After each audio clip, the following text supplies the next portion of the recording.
Hello and welcome to today's episode about selling on Amazon. Today we're going to talk about drop shipping and how this is a way that you can either get started or add to a previously selling Amazon business. I hope you enjoy the episode. So today we're talking about the drop shipping model. Now, as the screen says, this method is when you use the Amazon platform to sell either branded or unbranded products and have them shipped directly to the consumer by a third party. So now let's get into what that actually means, branded versus unbranded, and the different shipping methods and why this is considered drop shipping. So what drop shipping is it allows you to buy a product from a source, from a drop shipper or a manufacturer or some source like that, and you're not buying it from them until specifically somebody has already bought the product from you on Amazon. Then you have it directly shipped to the person, so you don't have to touch the product, you don't have to pay for the product until you've already sold it. So the upside there is, as it says, why dropshipping? It's easy to test a lot of products without ordering hundreds of units like the private label method. With private label, you're buying hundreds of units, you're shipping them all into Amazon, you're having them branded, you're building the whole page and everything for it, and just doing your best to make sure that product gets launched and sold, and you usually have to sink hundreds if not thousands of dollars into it. So this is a little bit easier from a dollar perspective because you're waiting to sell a product or to buy a product once you've already sold it to somebody. So you know there's some interest. It makes it easier to test a lot of products because you don't have to buy a lot. You can jump on trending items. So a couple years ago, fidget spinners just come to mind. Super trendy, super faddish. They were meant to be something helpful for a certain portion of the community, and then they got turned into a fad instead, unfortunately. But this wouldn't have been very good for the private label method, but because as quickly as the trend came and went, you would have been ordering from a manufacturer and getting them shipped and sent in to Amazon and so on, and it would have taken a long time to catch up. With the drop shipping model, you simply could have found somebody who already had them for sale, created a listing on Amazon, had it selling within a day, and then shipped directly from that source to your customer. Great way to jump on trends. As said, a lot of less upfront cost. And if you want to grow a product, it's easy to use this to test other variations of that product. So let's say you have something that sells in yellow and it sells really well, but you don't know if red's going to sell well. Well, instead of creating hundreds of them and sending them all into Amazon, you can find a source that already sells a red one and put it up for sale. And if it sells, just buy directly from that source and test your idea that way. So those are the upsides of drop shipping. Now, why not drop shipping? Now, this is where it's going to take having to understand some different terms from Amazon. So the first term we're going to go over is what's called FBA versus FBM. So now I've pulled up something here, Amazon FBA versus FBM. What this means is FBA means fulfilled by Amazon. You sell it on the Amazon platform, but then it's shipped from Amazon's warehouse directly to the customer. This means you, as the seller, would send in your products in bulk to Amazon's fulfillment center. Amazon picks it, packs it, and ships it to the customer. Now, FBM means fulfilled by merchant or fulfilled by you. And so you list the product the same way on Amazon, but once it's sold, you're responsible for getting that product to the customer. So you think, well, what's the big deal? Well, when you send your products into Amazon FBA, they're responsible for the whole shipping process. And this is something that Amazon does very well. They've got inexpensive shipping costs. They've got quick turnaround. Most of us know that they offer 1-day Prime or 2-day Prime. In some areas, it's even 1 hour. So shipping is something they do very well. Now with FBM, either you or the person you're buying from is responsible for sending that product to the consumer. Now people do that by the millions every day, but Amazon is very unforgiving when it comes to their customer metrics. When it gets shipped out, you're tracking how quickly it gets sent, your returns, your cancels, everything is tracked. Now, when it's sold FBA and Amazon's responsible for that, you don't have to worry about any of those metrics because they take care of all of them and you're not responsible if something goes wrong. Now, as where it's FBM, they don't care whether you're starting on day 1 or you've been around for 10 years. If you fall below the metrics, Amazon will ding you for it, even shutting down accounts. And it's not like, well, oh, oops, I'm new, I'm messed up, I'm just working on it and I'm figuring it out. They expect you to have it right from day 1. So if it was totally up to you, you could stay on top of this. But this brings us back to another point. I'm going to skip number 2 here and get back to that. These Amazon metrics, when you have to meet these shipping requirements, if you're drop shipping, so you're specifically buying from a source and they're shipping it directly to the customer, you're leaving it in their hands that they will send it out on time, they will input the correct tracking number, they will correctly package it so it doesn't get damaged, and that everything is met so that you don't fall below Amazon's requirements. That is something that might seem to not be that big of a deal, but is a huge deterrent for drop shipping. Now, if we look at our second one, prime versus prime number, non-prime numbers, one of the things that everyone is aware of is what Amazon Prime is. Now, I just searched this. It says Amazon has 112 million members of Prime. That's roughly 65% of Amazon shoppers. So now, this isn't a metric that is shown here, but statistics show that roughly 79% of Amazon shoppers who are Prime, so these 112 million people, will never buy a product that's not Prime. So why does that matter? Well, because the reality is, if you're a drop shipper, you have to do FBM. That means your product cannot be Prime. So that means 79% of those 112 million shoppers will never consider buying from you.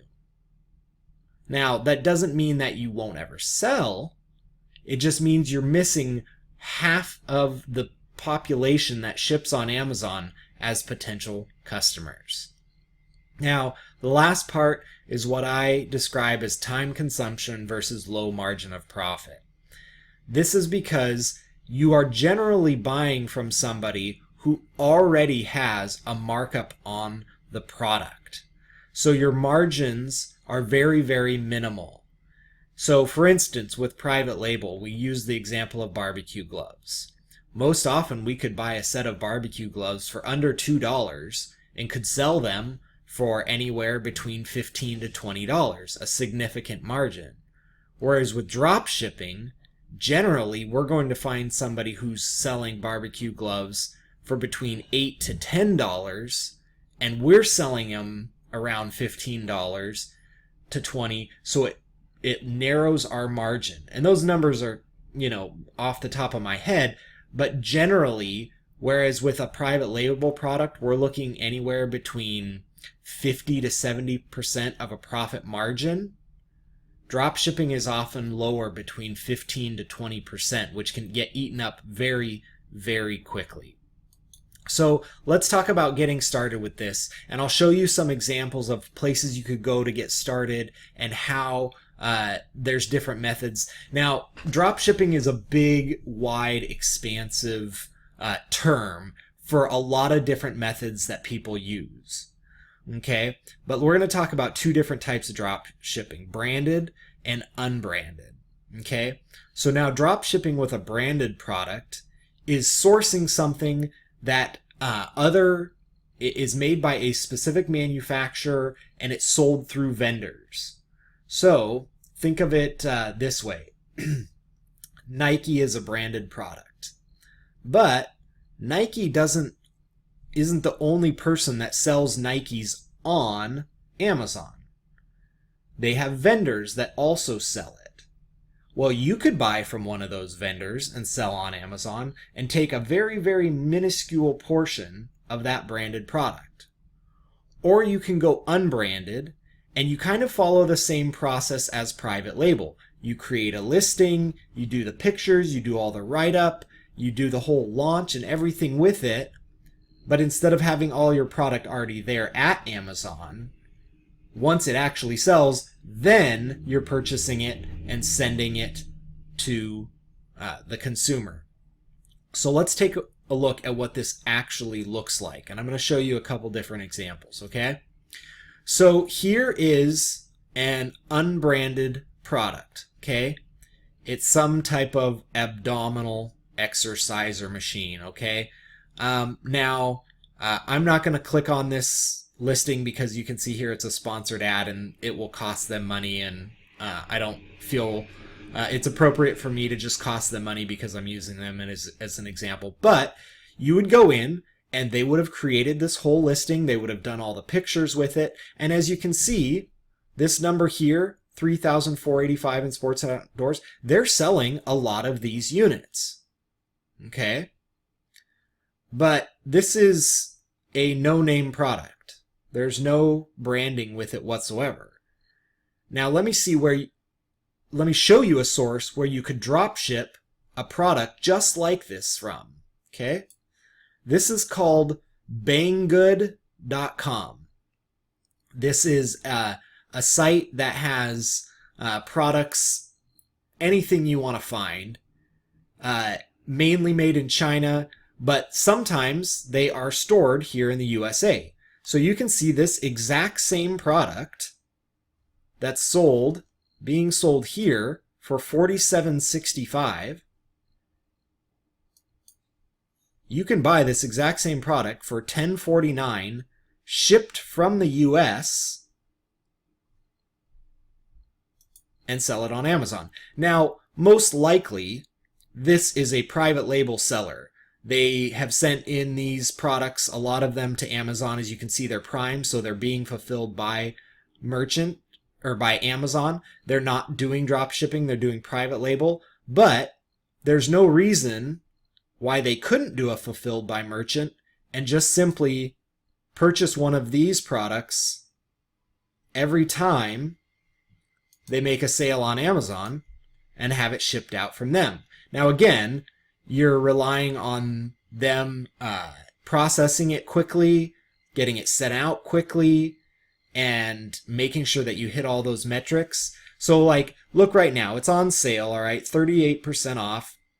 So even if you were paying $16.99 for it, if you were selling for $47.65, you're going to be making a pretty decent profit margin for something like that. But let's look at something, okay? Only 7 units available. Let's say you have a good day and all of a sudden 8 of these get bought, or 9 or 10, and you're not watching it closely enough. And you go here to buy and there's only 7 left. And you don't have another source to sell these. And now you're having to cancel on 3 customers because you don't have enough product. That is just one of the downsides of drop shipping. You have to stay very, very attentive of your numbers because Amazon doesn't care what your reason is for canceling. It is a bad metric that you don't want to fall past. And it's something very minuscule. It's not like you can cancel 20% of your, sales if you just happen to run out. I think it's somewhere between 2 to 4%. And that is a very small number, how quickly you can go over that. So it's just something that you need to be aware of. Okay. Now this is kind of a private label, unbranded drop shipping style that you could do. Now let's show you what branded is. Okay. Now keep in mind with this, you'd have to create the whole listing like a private label product. But then we're going to take a look at this product here. Okay. Now I'm on a site called Dropship Town. Okay. They're known for drop shipping branded products. I mean, look at this, Garmin. Almost everybody has heard of the brand Garmin. Okay.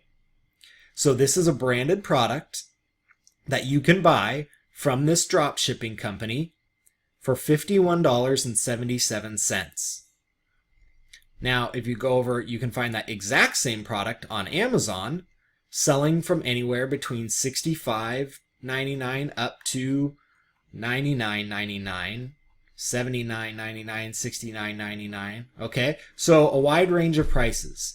Now, I won't get into all the details of why some people would try and sell for $99.99 and so on, but let's just say the average sales price was $69.99. And this is what I mean by low profit margins, okay? Now remember, you're buying here for $51.77. This is what's called the Fulfillment by Amazon Revenue Calculator. You can just Google that and it'll come up as the first result. On the Amazon page, I stole this little, what's called the ASIN. It's Amazon's own tracking number. And I pasted it in here, and you can see it brings up our product, that Garmin Captain America watch. I put in the price of $69.99. You can see the commission that you pay Amazon to sell it, the pick and pack fee, and what that means that's left over.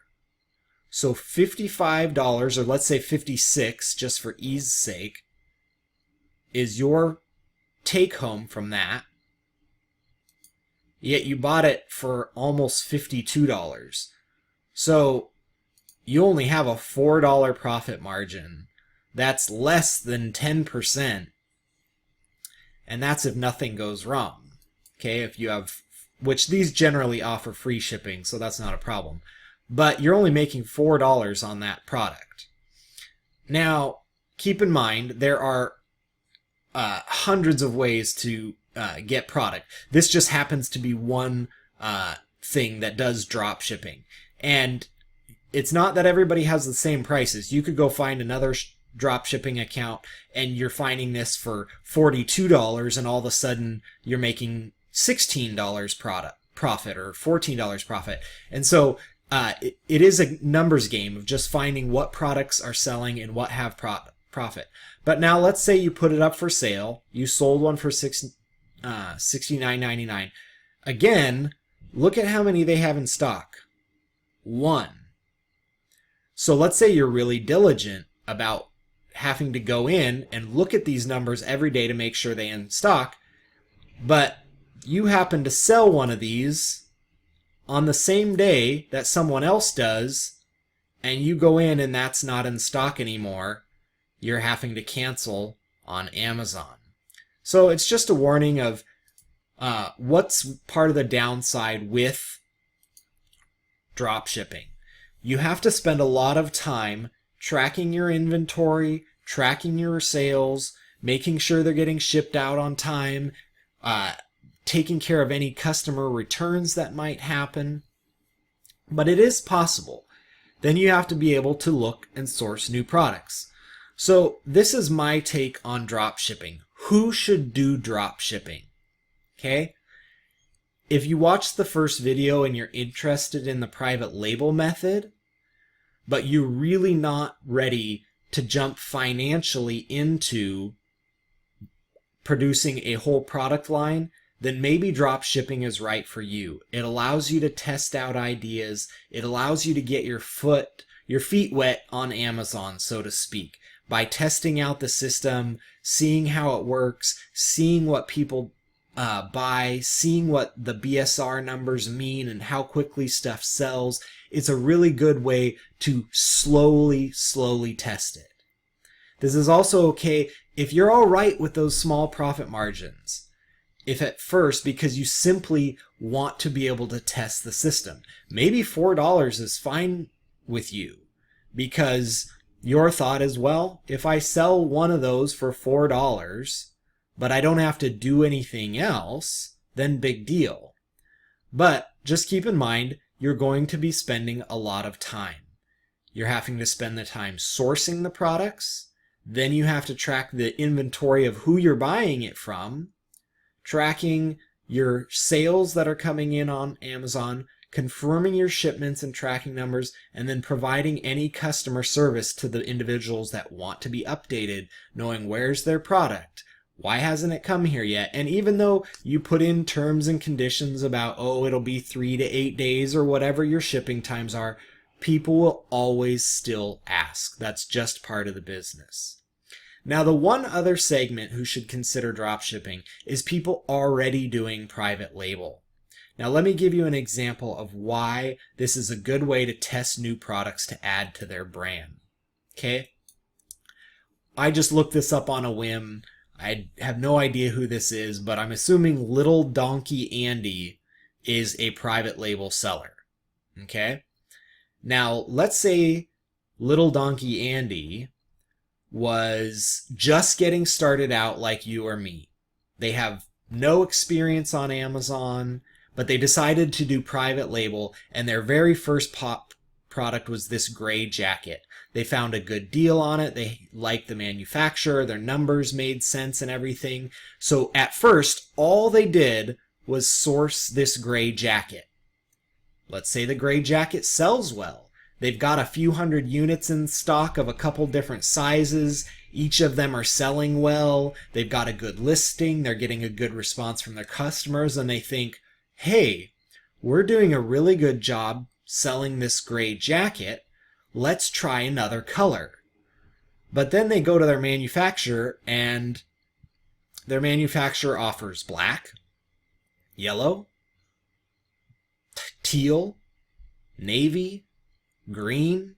Let's say they had red and purple and, 18 colors. How could the person decide which one they should do? Well, instead of ordering 200, 300 units of the purple or the red, they could list all of these other colors under an FBM and drop ship them anytime they got an order directly to the customer from their manufacturer. Now, once they see that they've listed these colors, and let's say the yellow one really takes off, of the people landing on the page, yellow and black just sell and sell and sell, and these other three just really don't. Well, they could leave these other three as FBM, so that if they did make a sale, they'll still get the profit, but then bring these other ones in FBA so that they've got them in stock and there's more of a profit margin by buying them in bulk. Now, that might be some of you, that might not be, but it's definitely a thing to keep in mind. So let's talk about a few things with drop shipping. No offense, I'm not the hugest fan. I think it's one of those things where you either use it because you're getting your feet wet, or you're using it to expand an already growing business. Now, that is a great way to do it. But just be mindful, it's going to take a lot of time, it's going to have very small profit margins, and you have to be very diligent about your numbers. Now, if that sounds like you, great. If that's the best way you can get started because you can go in and find a product that, like that Captain America Garmin, and you just want to test it out, and you can make let's say you made a sale a day, $4. It's going to take you 5 minutes to go in and order one from the drop shipper and have it sent to your customer. And every day you're making $4. That's $120 during the month just to get your feet wet on one product. Now, that's not too bad. It's just a good way to start. And I think if that's your case, that is how you should start. If you don't want to get super dived in, but you're willing to spend the time to really learn the method, then go for drop shipping. Spend a little bit more time up front looking for something that has more profit margin than $4. Think lightweight or small, or things that, you're not going to really get in trouble. Maybe you wouldn't start sourcing a kayak, but maybe you would If the profit margin is right, if you talk to the manufacturer or you talk to the vendor or a drop shipper who's willing to do that for you, maybe that has a better profit margin and you're willing to do that. Just make sure you know your numbers. And remember, there's a lot of tools out there, just like the revenue calculator that even Amazon provides, so that you can be successful in knowing your numbers so you don't fall behind. Anyways, that's our episode on drop shipping. I hope you enjoyed it. If you're watching this on YouTube, make sure and subscribe so you can see the whole series. You can send me an email anytime, seth@seriouslyanderson.com. I'm always up for talking about Amazon. I enjoy it. It's my business. It's what I do. It's what I help others do. And I hope that this is giving you some clarity to see what method will work best for you. Anyway, cheers. Have a good day.